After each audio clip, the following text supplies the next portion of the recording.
Hello. This lecture is about equal rights or civil rights, depending on what you'd like to call them.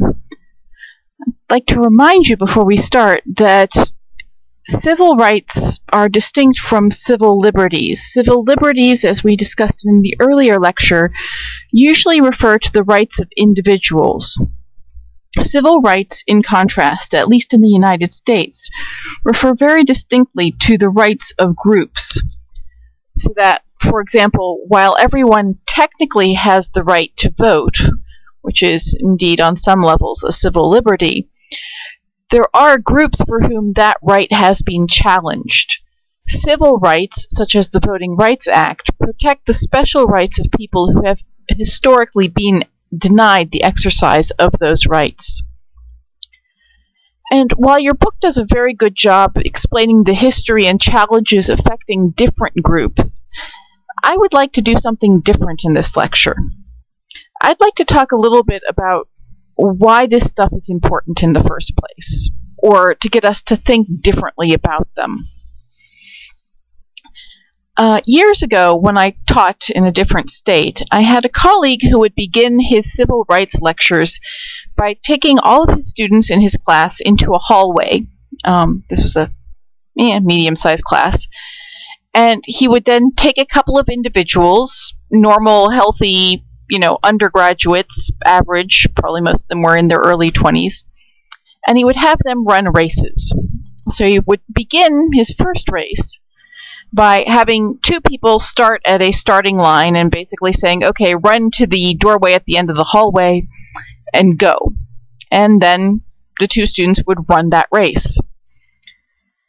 Then he would take the same stretch of hallway, and he would take two different students, and he would put one person at the exact same starting line, and he would put another person sort of at a different starting line, 100 feet behind that first line, and have them run the exact same race to that doorway.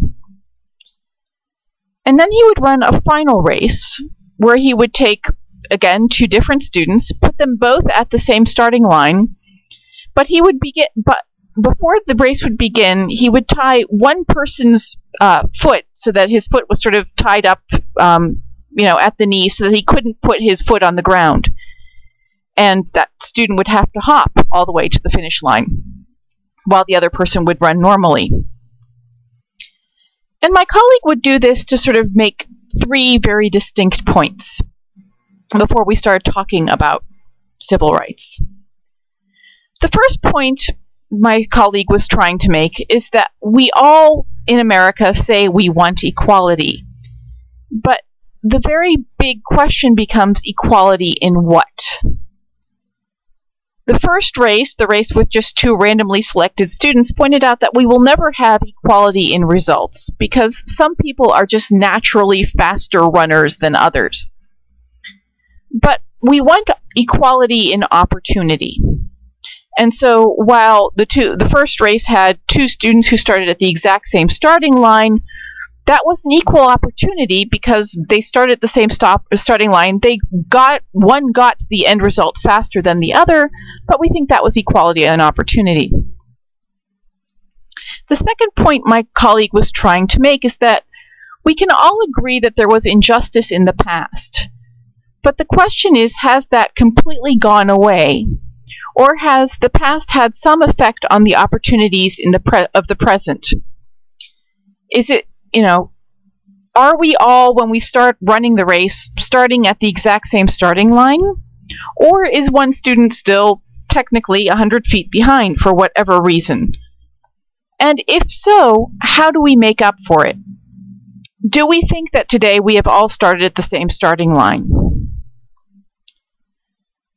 The third point that my colleague was trying to make is sort of asking the very real question,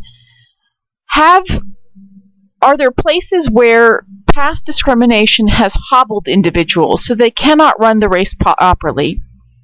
And if so, what do we do about that, and what is government's role in that?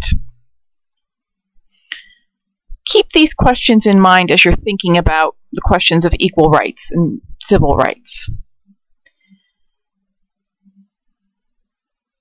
I asked you to sort of keep these in mind because study after study shows that even though we very rarely encounter legal discrimination like segregation, there are still very different results between different groups of people. And so people would argue, is it worth asking why? Is it worth asking why you can take two individuals, and even though they might have been born at the exact same hospital, within 2 days of each other, one is still a lot more likely to graduate from high school, to graduate from college, and to get a better paying job than another, and that would be based on the color of their skin. These are the questions that we struggle with when we struggle with civil rights. The fact is that today we do encounter legal discrimination, and laws do exist that treat people differently based on categories like race and gender. But now they come under scrutiny. Strict scrutiny for race and ethnicity, intermediate scrutiny for gender. And this means that if a law makes distinctions among people, there must be an overwhelming justification for it. For example, in the 1960s, women's sports did not get funded at the high school and college level because it was assumed that they did not want such funding, or because they couldn't do serious sports. This was overturned in legislation known as Title IX, which now does fund it. But this is something that came under intermediate scrutiny. Do women indeed not want sports at high school and college level, or is this something that we should look at? Nowadays, things are still is still some legal discrimination against women based on things like, should they be protected because they might be pregnant, and should they therefore be protected? Should they then be allowed to work in situations which might put them or unborn children at risk? This is a question of intermediate scrutiny. Today, however, where we do face some laws that treat people differently based on categories of race and gender, it's in many cases today affirmative action laws, which in some cases people would argue almost mandate discrimination in support of historically underrepresented groups. For example, an affirmative action law might require governments to get at least 10% of their business from minority-owned businesses, based on the fact that historically these racial minorities, or for that matter women-owned businesses, did not get a lot of money, and so did not have the opportunity to build up the cash reserves that white-owned businesses have. There is a significant difference between de jure discrimination and de facto discrimination. And this is what the law seeks to sort of counteract. De jure discrimination is discrimination that is written into law. So, for example, a law that says that women should be banned from certain occupations, or, back in the 1960s, a law that says that schools should be segregated based on racial categories. Nowadays, what you have more and more is something called de facto discrimination. The best example of this that I can give you nowadays is that whereas in the 1960s there were laws that said that children had to go to different schools based on their skin color, today you can look at schools, and most school districts, you will wind up looking at, say, an elementary school or a high school, and discover that the overwhelming majority of children are from one racial group or another. This is not based on any law saying that this school is for white children, or this school is for black children, or this school is for Latino children. It is instead based on the fact that people have chosen to live in certain neighborhoods, or discovered that they could only afford to live in certain neighborhoods where one or another ethnic group are represented. This is what was known as, for example, white flight. So white families could afford to live in more affluent areas where the public schools were thus overwhelmingly white, leaving poorer neighborhoods which wound up being overwhelmingly Latino or overwhelmingly black, and thus the schools were overwhelmingly black or overwhelmingly Latino.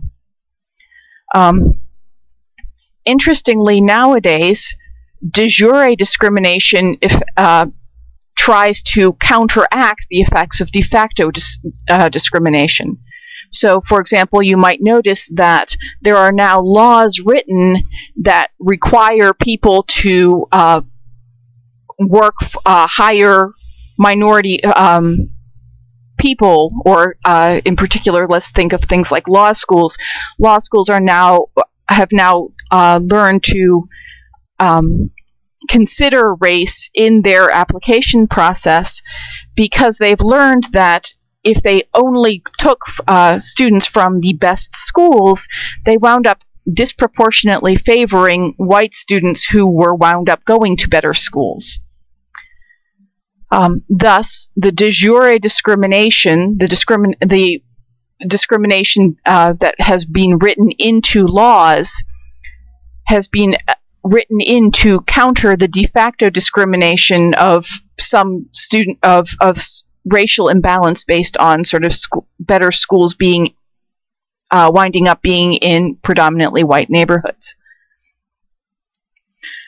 There is, however, an interesting effect that prior to this, where there had not been any discrimination, or where there had been not been any sort of attempts at affirmative action, there had not been, for example, a lot of minority businesses.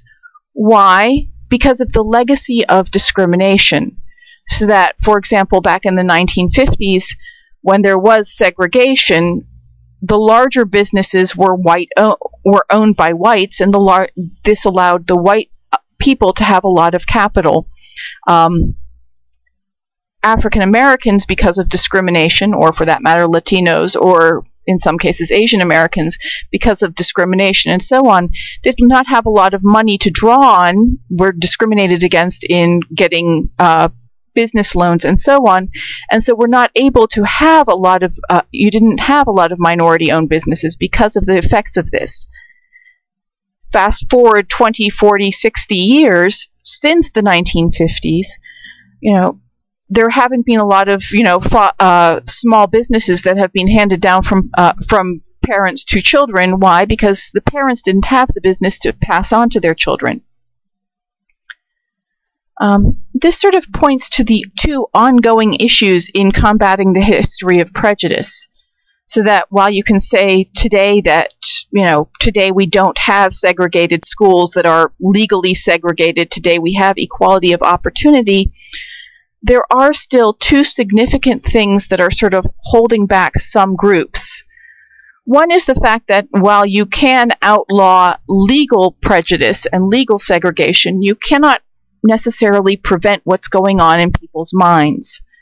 And the fact it remains that there are some people who are still prejudiced. Though this is illegal and less prevalent, it still exists. And people have argued, scholars who study this stuff have argued that, in fact, now it is much harder to track and discern, because by and large, people now know that it is wrong to have these beliefs, even though they still have them. Therefore, people won't admit that they are prejudiced in favor of some people or against other people, but they will still act on these beliefs. An example which affected me personally about 15 years ago, I happened to be attending a graduate program at a school which had previously been an all-male school and had begun to admit women in the early 1970s. As I was a woman attending a graduate program there, we still had some professors there who were still holdovers from the older times when it was an all-male school. And though they knew that they were not allowed to admit bias in favor of men and against women, if you had these professors in your classes, you would note that by and large, if they asked for questions, they would only would only pick men to answer the questions, and would only look if a field of hands was raised. They would only pick the male hands to answer their questions. Thus, there was still a bias in the classroom, even though we all knew that it was illegal. This is an ongoing prejudice, and this would then affect sort of how students were perceived in the classrooms and what kind of letters of recommendation they could get from this professor. The other effect, which I've sort of hinted at a little bit, is sort of the ongoing legacy and history that affects how people do today in areas that were had racial segregation years ago. An example of this that I can give you also from personal experience is that I lived for a number of years in the state of Maryland, and I lived in an area which had experienced something called redlining. What this meant was that in the 1960s, as people were starting to build into the suburbs, a number of somewhat unscrupulous real estate agents went through one particular neighborhood and basically sowed fear by knocking on all the doors and sort of telling all the people who were living in this area, well, there are black people who are going to come and move into this neighborhood, and you don't want this, do you? They therefore, which was based on the fact that, true enough, there were one or two families who were considering living in a particular neighborhood. Thus, these unscrupulous real estate agents managed to get a number of the white families in this neighborhood to panic and sell their homes at particularly cheap rates. They then sort of managed to then turn around and sell this property to African American families at slightly higher rates and pocketed the difference, of course. But in the meantime, this entire neighborhood wound up having the bottom drop out of their housing values. Thus, the black families that bought these houses bought houses that were valued considerably less. This meant that, 40 years later when the time, or even 40 years later when the time came for them to sell the house, or even 10 years later when they wanted to mortgage this house or get a second mortgage so that they could put their kids to school, they wound up getting significantly less money for their property. More significantly, however, this then meant that the people who stayed in this area were the people who couldn't afford to sell. Generally poorer areas, you wound up getting a lot of people who wound up having, it wound up affecting the school system, because you now wound up having one public school in this area that was predominantly now African American. You wound up having teachers who, if they could afford to leave the school, could, and if not, wound up feeling like they were stuck there. This affected the quality of the education. So within about 10 years, an area which had been sort of struggling middle-class white suddenly became predominantly African American, still struggling, but now struggling a little bit more socioeconomically, and wound up having, the parents who could afford to pull their kids out wound up thus having a majority African American school, which didn't do as well historically. Historically, once this school was labeled as being a bad school, any parent who could afford to take their kid out wound up sending their kids to private schools or to other schools in the district. So you had a legacy of this particular school being viewed as being a bad school. This affected then the perception of the kids who wound up going to this school, the perceptions of the parents who wound up trying to take their kids out of the school, leaving only the kids who, whose parents couldn't get them out, to go to this school, which then sort of meant that it became sort of a more problem school or was not viewed as well as the neighboring school. This affected college admission rates. This affected, and as I said, the property values affected college admission rates. 20 or 30 years down the road in this neighborhood still had lower property values, lower rates of high school completion, lower rates of college attendance. College attendance, when it was there, was predominantly sort of public schools and state schools as opposed to more expensive private schools because of the mortgage rates and so on. The generation of kids that then went off to, didn't graduate from high school or didn't graduate from college then wound up having another generation of kids in this same neighborhood. This is the ongoing legacy of discrimination, which continues to haunt this neighborhood even 40 years after the end of segregation. This is then what my colleague years ago was trying to point to when he had people running this race. Yes, legally segregation is over, but what are the lingering effects of segregation? Where do we still see it having an effect on people and generations later? What effect does segregation have on the fact that people now are less able to afford college or go to college? Affirmative action is, of course, the effort to sort of try to mitigate that. And people today, 50 years after segregation has ended, are still sort of teasing out the very real question of whether or not such affirmative action is necessary, and how would we know if it is. That's all I have for you today. Have a good day. Bye-bye.